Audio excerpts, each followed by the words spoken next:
सदस्यगण, माननीय अध्यक्ष महोदय,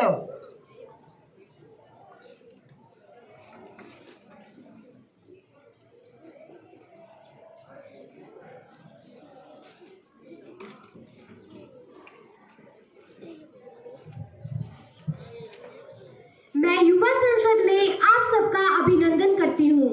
युवा संसद में आपका स्वागत है। युवा संसद के उद्देश्य विद्यार्थियों को संसदीय प्रक्रिया समझाना, सार्वजनिक विषयों में रुचि बढ़ाना, वाद विवाद के बाद निर्णय लेने की क्षमता का विकास करना, सामूहिक विचार विमर्श में प्रशिक्षण देना, दूसरों के विचारों को सम्मान देना एवं विद्यार्थियों में नेतृत्व के गुण का विकास करना रहता है। मुझे पूर्ण विश्वास है कि संसद की कार्यवाही को सुचारू रूप में चलाने में आप सभी मेरा पूर्ण सहयोग देंगे एवं संसदीय गरिमा को बनाए रखेंगे।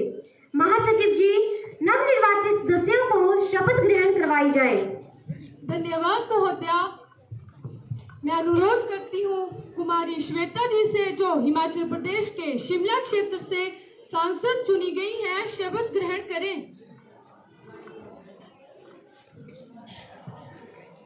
आप शपथ लेंगी अब विज्ञान? मैं शपथ ग्रहण करूंगी। आप किस भाषा में शपथ लेंगी? मैं हिंदी भाषा में शपथ लूंगी।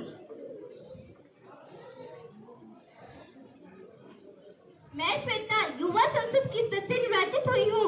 मैं ईश्वर की शपथ लेती हूँ कि मैं विधि द्वारा स्थापित भारत के संविधान के प्रति श्रद्धा और विश्वास रखूंगी तथा देश की प्रभुसत्ता व एकता को बनाए रखूंगी। जिस पद को मैं ग्रहण करने वाली हूँ उसके कर्तव्यों का श्रद्धापूर्वक पालन करूंगी।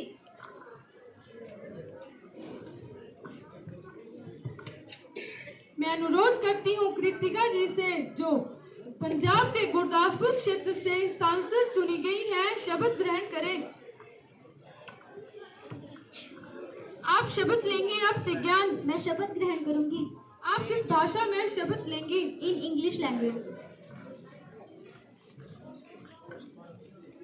I, Kritika Sharma, having been elected a member of Parliament, do swear in the name of God that I will bear faith and allegiance to the Constitution of India as by the law established, and I will uphold the sovereignty and integrity of India.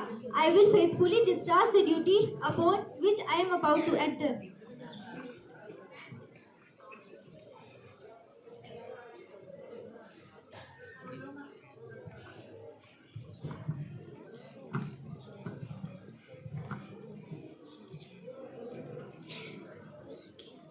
अब मैं आप सबको हमारे बीच मौजूद विदेशी मेहमानों से परिचित करवाना चाहूंगी। Miss Andrea from America, mister George from Italy. आदरणीय सदस्यों, chief of defence staff Shri Bipin Rawat ji की 8 दिसंबर 2021 को तमिलनाडु के कुन्नूर के निकट भारतीय वायुसेना के विमान दुर्घटना में दुखदायी मृत्यु हो गई है। मैं देश की तरफ से उन्हें श्रद्धांजलि अर्पित करना चाहती हूँ। माननीय प्रधानमंत्री जी रावत जी के जीवन पर प्रकाश डालें।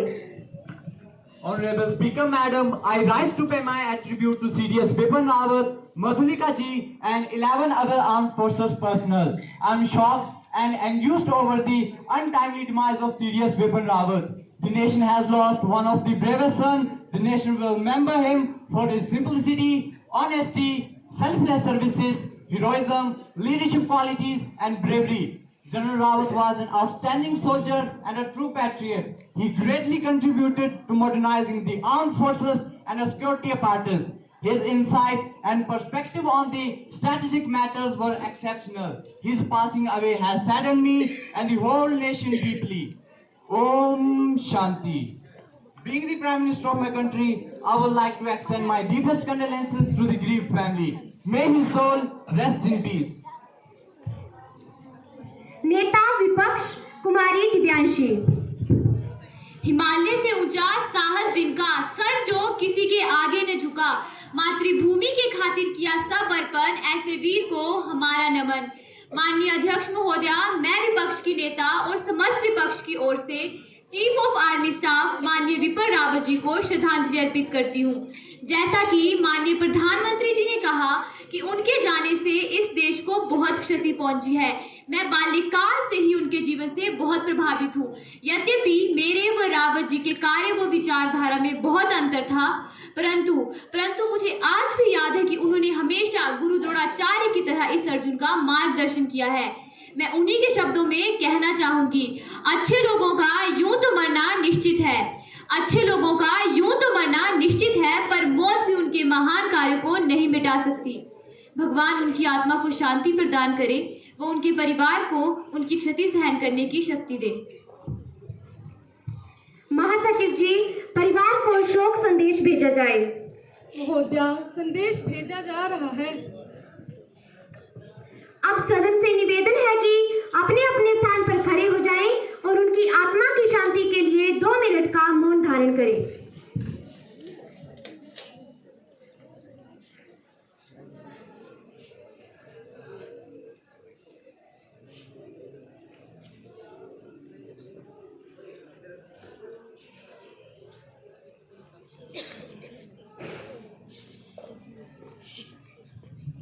धन्यवाद, बैठ जाइए।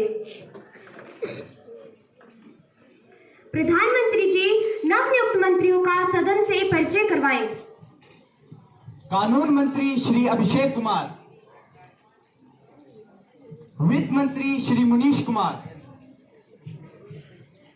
रक्षा मंत्री कुमारी कशिश। अब प्रश्नकाल आरंभ होता है। महासचिव जी, आज का एजेंडा और प्रश्नों की सूची वितरित की जाए। महोदया, आज का एजेंडा और प्रश्नों की सूची वितरित की जा रही है।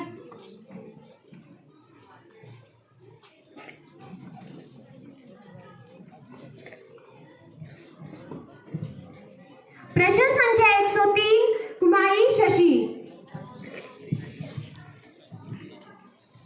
महोदया, मैं आपके माध्यम से माननीय वित्त मंत्री जी से ये जानना चाहती हूँ कि आपकी सरकार ओल्ड पेंशन स्कीम को लागू करने के लिए क्या कदम उठा रही है। सांसदों विधायकों के परिवारों को 1 साल का कार्यकाल पूरा करने पर पेंशन मिल जाती है, परंतु महोदया, कर्मचारियों को 30-35 वर्ष का कार्यकाल पूरा करने पर भी पेंशन नहीं मिलती। पूरे देश में ओबीसी को लागू करने के लिए लोग हड़ताल में प्रदर्शन कर रहे हैं। महोदया, हमारी सरकार ने अभी 3 राज्यों में ओबीसी को लागू कर दिया है। पूरे देश में ओबीसी को लागू करने के लिए आपकी सरकार की क्या योजना है? वित्त मंत्री श्री मुनीश कुमार जी। माननीय अध्यक्ष महोदय, मैं आपके माध्यम से सदन व सदस्यों को बताना चाहूंगा कि जल्द ही हमारी सरकार न्यू पेंशन स्कीम के स्थान पर ओल्ड पेंशन स्कीम को लागू करने वाली है। हमने दोनों स्कीमों के नफा नुकसान का आकलन करने व ओबीसी के लागू होने से सरकारी खजाने पर पड़ने वाले बोझ का अनुमान लगाने के लिए प्रधान सचिव वित्त की अध्यक्षता में एक कमेटी गठित कर दी है। महोदय, विपक्ष जिन 3 राज्यों में ओबीसी लागू करने की बात कर रहा है, वहाँ घोषणा के अलावा इन्होंने कोई काम नहीं किया है। हमारी सरकार झूठे वादों की अपेक्षा व्यवहार में काम करना ज्यादा पसंद करती है। मंत्री जी, आगे बढ़ो। प्रश्न संख्या 105, कुमारी रिया। माननीय अध्यक्ष महोदया, मैं आपके माध्यम से माननीय कृषि मंत्री जी से यह जानना चाहती हूँ कि देश में किसानों की आत्महत्याएं क्यों बढ़ रही हैं। समाचार पत्र व टीवी चैनल की खबरें किसानों की आत्महत्याओं की कहानी बयान कर रही हैं। मैं पूछती हूँ, आत्महत्या की चिंता पर सुलाकर किसान को नींद कैसे आ जाती है इस देश के प्रधान को। मैं ही नहीं, ये पक्ष, ये विपक्ष, ये पूरा देश जानना चाहता है कि किसानों की आत्महत्याओं को रोकने, उनकी आय को बढ़ाने व किसानों की जीवन दशा को सुधारने के लिए आपकी सरकार की भविष्य की क्या योजनाएं हैं। कृषि मंत्री कुमारी मुस्कान जी। मैडम स्पीकर, मैं आपके माध्यम से सदन को यादगार कराना चाहती हूँ कि हमारी सरकार किसानों के विकास व उनकी आत्महत्याओं को रोकने के लिए भविष्य में अनेक प्रभावी योजनाएं लागू करने जा रही है। किसानों को उन्नत किस्म के बीज मुहैया करवाए जा रहे हैं। कृषि उपकरणों पर सब्सिडी दी जा रही है। सिंचाई के लिए टैंक में नहरें बनवाई गई हैं। अनाज भंडारण की व्यवस्था की गई है। कृषि ऋणों को पहले 6 सालों के लिए ब्याज मुक्त किया गया है और हर वर्ष 6,000 रुपए किसानों के खातों में किसान सम्मान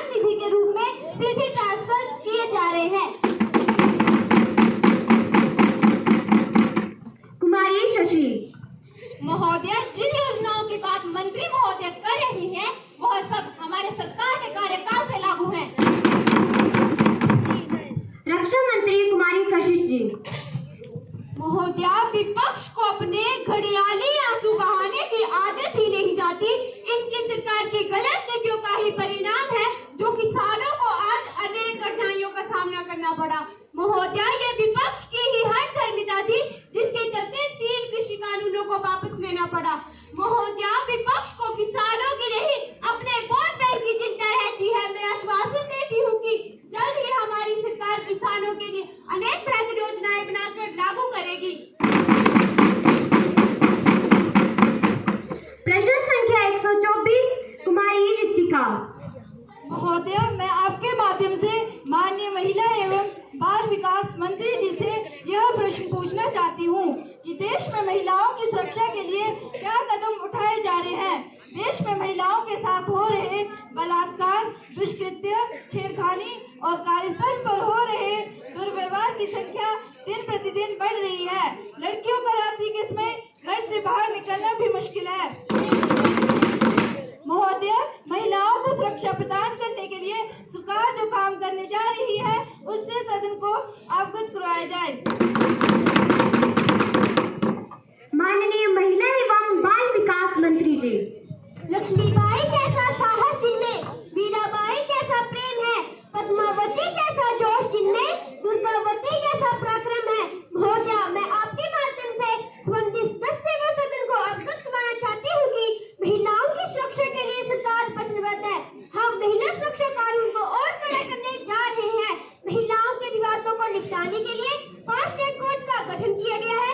नाबालिग लड़की के साथ हो रहे व्यभिचार को रोकने के लिए सरकार पोक्सो कानून को और अधिक मजबूत कर रही है। पूरे देश में महिलाओं की सुरक्षा के लिए अलग से वुमेन सेल व महिला थानों को खोला गया है जो 24 घंटे खुले रहते हैं। अनुपूरक प्रश्न कुमारी सिमरन जी। महोदया, सरकार महिला हित के कोई कार्य ना करके मात्र मुंगेरी लाल के हसीन सपने दिखाती है। मैं मंत्री महोदय से जानना चाहती हूँ कि महिला सशक्तिकरण की दिशा में सरकार क्या कर रही है।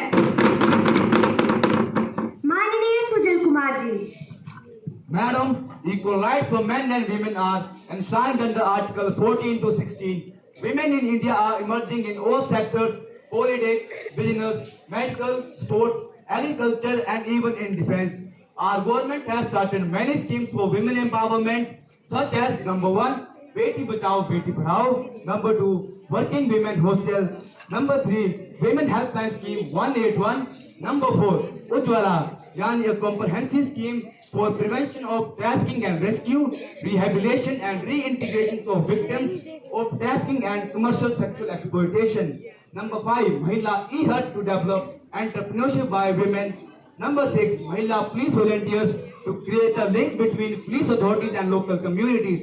Number 7, STEP yani sport to training and employment program for women. Number 8, Mahila Shakti Kendra. महोदया, महिला सुरक्षा के लिए जहाँ कानूनी प्रावधान आवश्यक है, वहीं हमें अपने देशवासियों की महिलाओं के प्रति सोच में परिवर्तन लाने की भी जरूरत है। मैं हमारे विपक्ष के साथियों का आह्वान करता हूँ कि वो हमारा महिलाओं के प्रति समाज की सोच बदलने में साथ दे। अगर पुरुषों को परिवार स्तर पर अच्छे संस्कार दिए जाएं, तो ये समस्या स्वतः समाप्त हो जाएगी। महोदया, हमारी सरकार महिला हितैषी है और है। प्रश्न संख्या 190 कुमारी श्रुति जी। महोदया, मैं आपके माध्यम से माननीय प्रधानमंत्री जी से ये प्रश्न पूछना चाहती हूँ कि देश में चुनाव में सुधार करने के लिए सरकार क्या कर रही है। आप ये नारा देते थे कि एक देश, एक चुनाव, एक विधान व एक संविधान, परंतु आप चुनाव प्रक्रिया में एक भी सुधार नहीं कर पाए हैं। माननीय प्रधानमंत्री जी। महोदया, हम जल्दी चुनाव में अनेक सुधार करने वाले हैं। एक देश एक चुनाव के लिए जन सहमति बनाने का प्रयास कर रहे हैं। ये हमारे लिए बहुत ही लाभकारी होगा।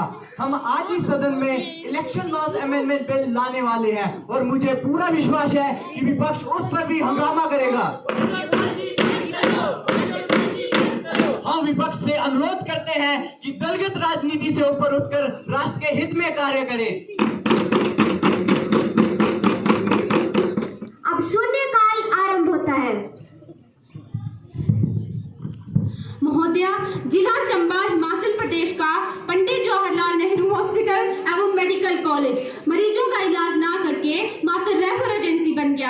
छोटी छोटी बीमारी का इलाज कराने के लिए लोगों को टांडा, शिमला एवं चंडीगढ़ रेफर किया जा रहा है।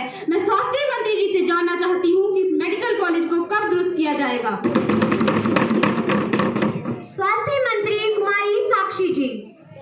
महोदया, मेडिकल कॉलेज चंबा के भवन निर्माण का कार्य युद्ध स्तर पर किया जा रहा है। नए उपकरण खरीदे जा रहे हैं। डॉक्टर्स और पैरामेडिकल स्टाफ की नियुक्ति की जा रही है। इसी माह प्रदेश में डॉक्टरों के 146 पद वॉक इन इंटरव्यू द्वारा भरे जा रहे हैं। इसके अतिरिक्त प्रदेश सरकार ने डॉक्टरों के 354 नए पद सृजित किए हैं। दिसंबर 2022 तक इस कॉलेज की सभी कमियों को पूरा कर दिया जाएगा। महोदया, जब इनकी सरकार थी तब चंबा में एक भी डॉक्टर नहीं था। अब श्री वरुण कुमार जी ध्यानाकर्षण प्रस्ताव प्रस्तुत करेंगे। महोदय, मैं सदन का ध्यान सरकार की अग्निपथ योजना की ओर आकर्षित करना चाहता हूं। मैं प्रधानमंत्री जी से यह जानना चाहता हूं कि क्यों अग्निपथ योजना को लागू कर सरकार देश की रक्षा व नौजवानों के भविष्य के साथ खिलवाड़ करना चाहती है। महोदय, यह सरकार भारतीय सेना भर्ती में मनमाने बदलाव कर रही है। यह सरकार इतना गिर चुकी है कि इसे देश की कीमत पर पैसा बचाना सूझ रहा है।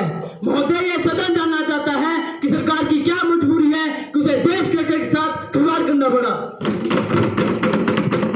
माननीय प्रधानमंत्री जी।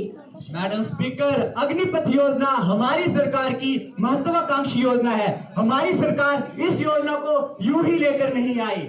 महोदया, 1999 के कारगिल युद्ध हुआ। इसके पश्चात देश की रक्षा को मजबूत बनाने के लिए रक्षा मंत्रालय व सेना के तीनों अंगों द्वारा इस बात को स्वीकार किया गया है कि सेना में नौजवानों को शामिल कर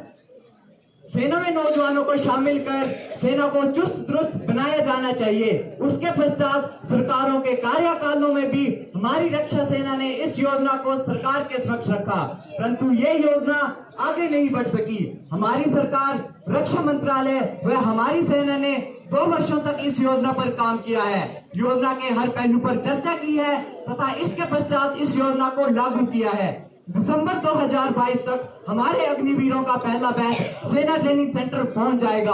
विपक्ष जितना भी गुमराह करने का प्रयास करे, हम इस योजना से पीछे नहीं हटने वाले। ये योजना देश की रक्षा के लिए अति आवश्यक है।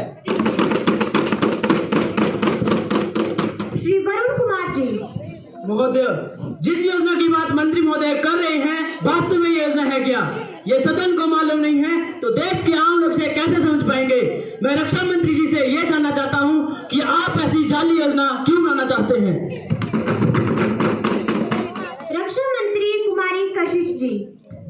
महोदया, पता नहीं विपक्ष समझ नहीं पाता या समझने का प्रयास नहीं करता।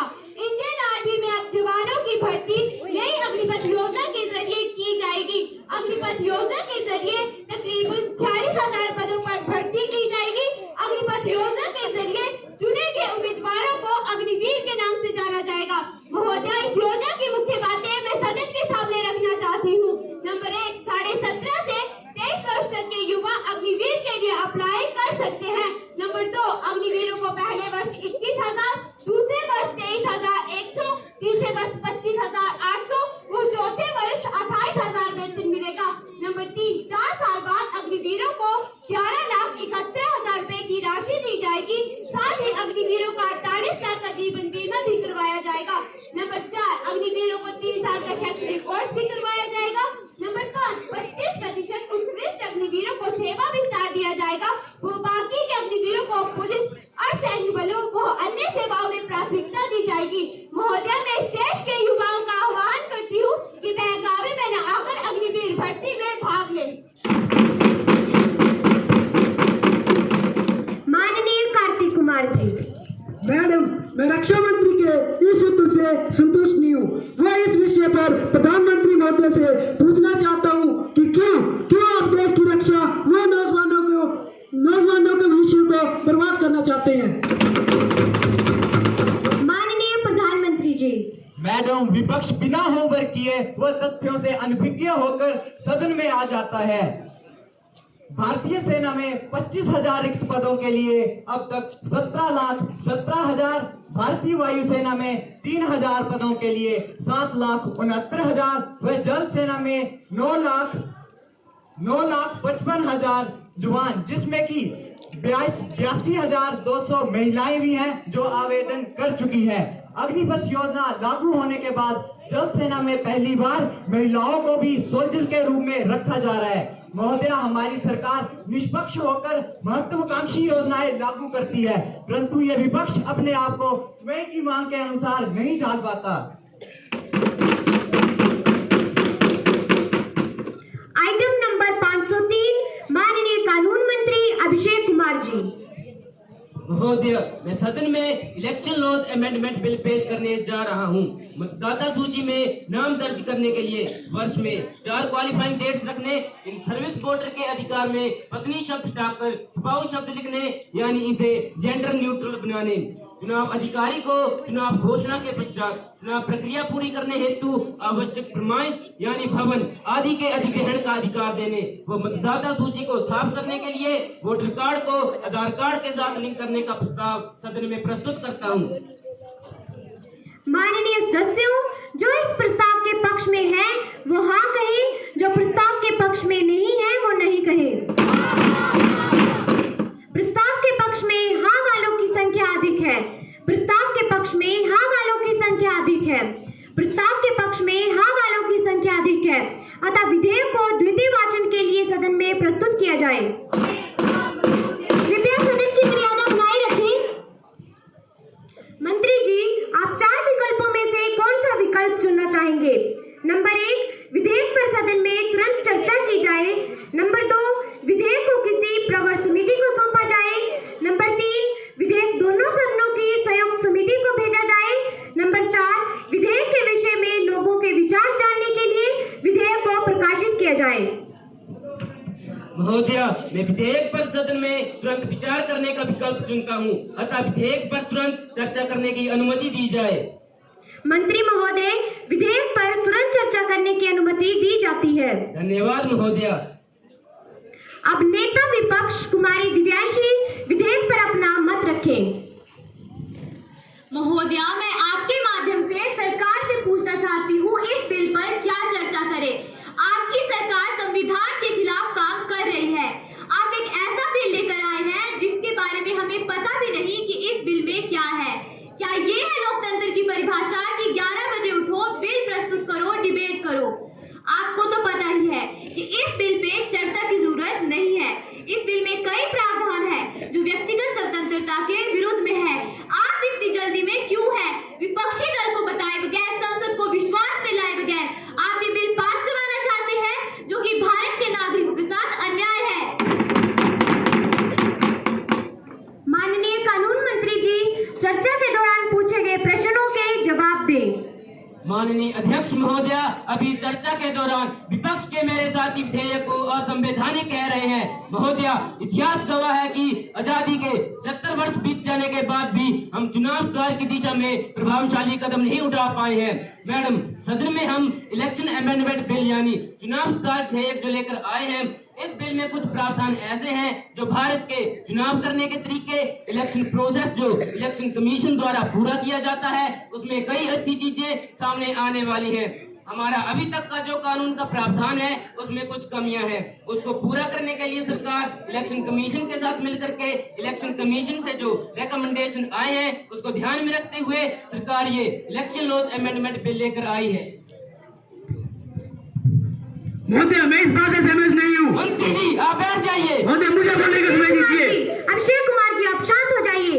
वरुण जी को बोलने का मौका दीजिए। महोदय, मैं इस बिल के खिलाफ हूँ। सरकार सत्ता के नशे में चूर होकर असंवैधानिक तरीके से बिल को पास करना चाहती है।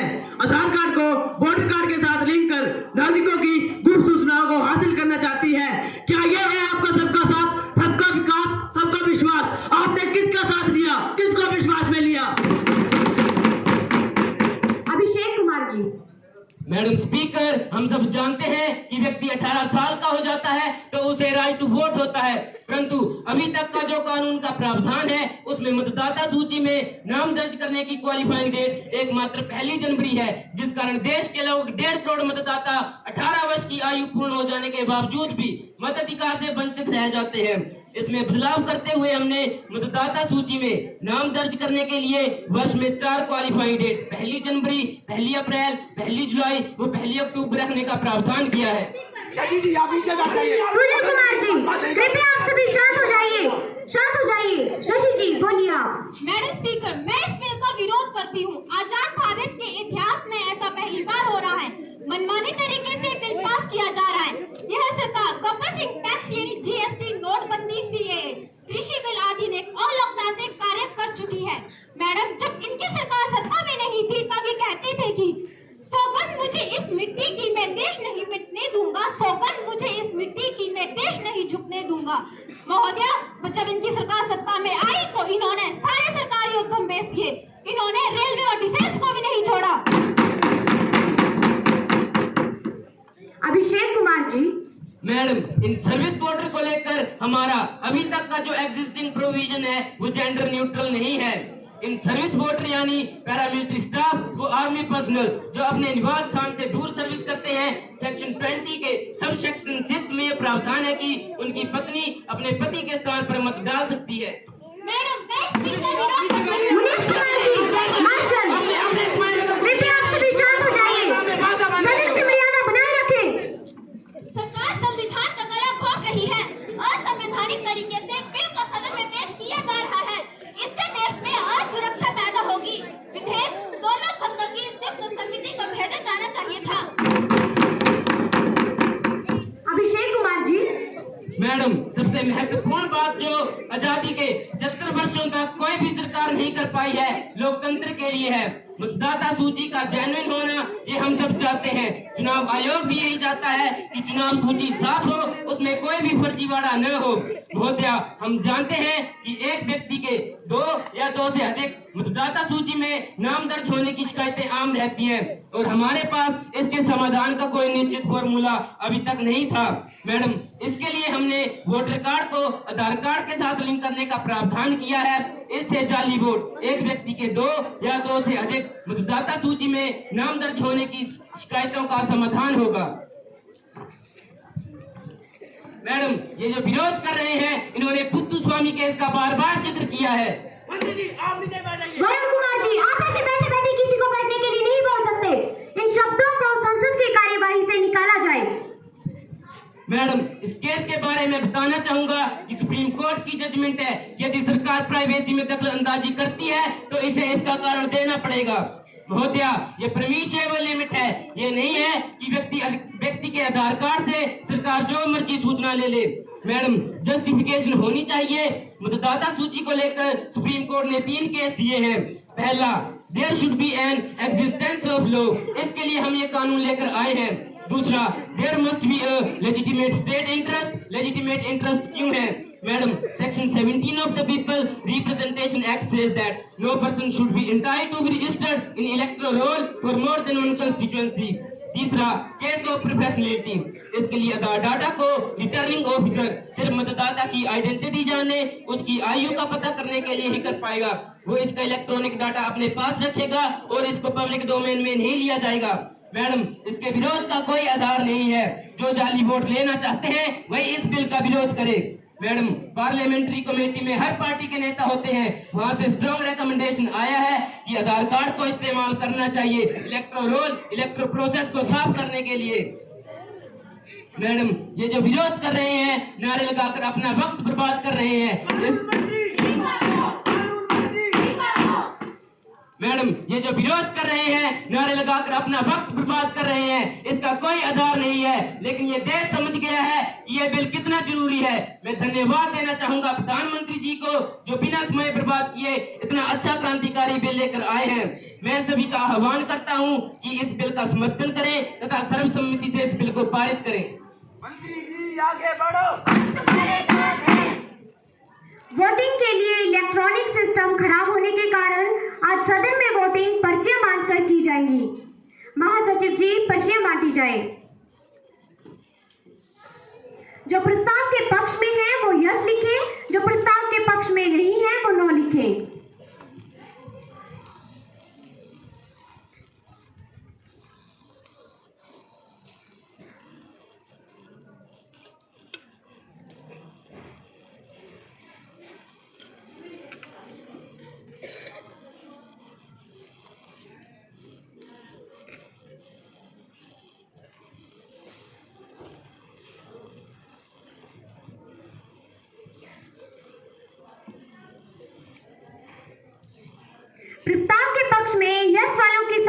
अधिक है। प्रस्ताव के पक्ष में यस वालों की संख्या अधिक है। प्रस्ताव के पक्ष में यस वालों की संख्या अधिक है। प्रस्ताव के पक्ष में 9 मत पड़े और प्रस्ताव के विरोध में 6 मत पड़े, अतः विधेयक को पारित किया जाता है। मुर्दाबाद वर्तमान सरकार, वर्तमान सरकार। धन्यवाद।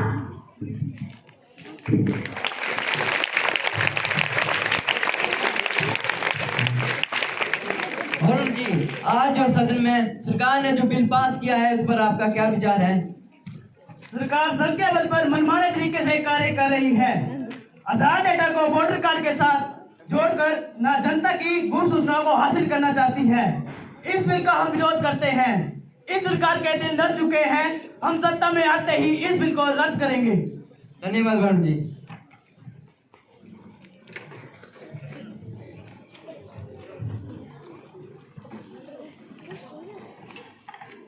प्रधानमंत्री जी प्रणाम।